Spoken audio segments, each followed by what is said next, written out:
정부가 수도권의 코로나19 방역 강화 조치 기간을 무기한 연장한다고 발표했습니다.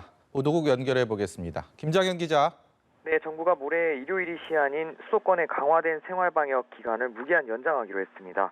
박능우 중앙재난안전대책본부 1차장은 오늘 오전 브리핑에서 수도권 일일 신규 확진자가 한 자릿수로 줄 때까지 이 같은 조치를 유지한다고 밝혔습니다.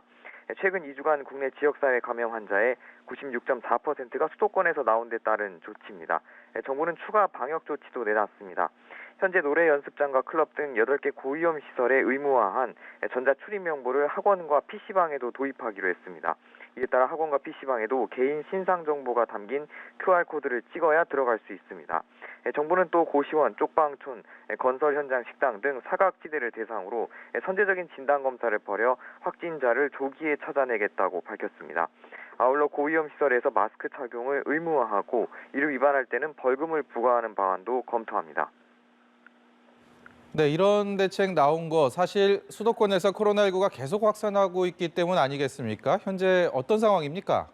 네, 수도권에서 확진자가 계속 집중적으로 발생하고 있습니다. 국내 코로나19 확진자는 어제 하루 56명 추가로 나왔는데요.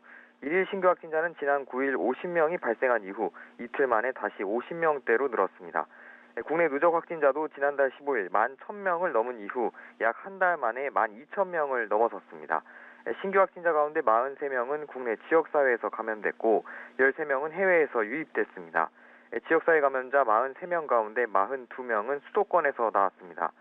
이는 서울 관악구 방문 판매 업체 리치웨이발 집단 감염과 양천구 탁구장발 집단 감염이 수도권 곳곳으로 번지고 있기 때문입니다. 리치웨이 관련 누적 확진자는 하루 새 23명 추가 발생해 모두 139명으로 늘었습니다.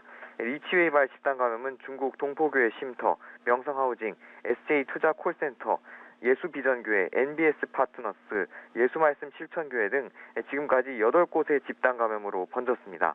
양천구 탁구장발 집단 감염 관련 확진자는 1명 늘어 모두 61명이 됐습니다. 또 서울 도봉구 성심 데이케어 센터에서는 어제 확진자 1명이 나온 뒤 오늘 13명이 추가 확진돼 관련 확진자가 모두 14명으로 늘었습니다. 지금까지 보도국에서 전해드렸습니다.